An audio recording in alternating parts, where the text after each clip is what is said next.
ஆண் குழந்தை பச்சா பச்சா, பெண் குழந்தை பச்சி பச்சி, சிறுவன் லட்கா லடுக்கா, சிறுமி லட்கி லடுக்கி, மாமன் மாமா மாமா, அத்தை பூவா பூவா, மைத்துனன் சாலா சாலா, மைத்துனி சாலி சாலி, மாமனார் சசூர் சசூர், மாமியார் சாஸ் சாஸ். எளிமையான ஹிந்தி புத்தகம் ரெடி பண்ணியிருக்கேங்க.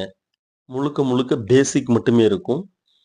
இந்த அளவுக்கு தெரிஞ்சுக்கிட்டா போதும் அப்படின்னு நினைக்கிறவங்க தாராளமா இந்த புக்கு நீங்க வாங்கலாம். ரூ. 30. வாட்ஸ்அப் பண்ணுங்க. உங்களுக்கு நான் வாட்ஸ்அப்லேயே Google drive link plus PDF send பண்றேங்க. சப்ஸ்கிரைப் பண்ணுங்க, ஷேர் பண்ணுங்க. தன்யவாத்.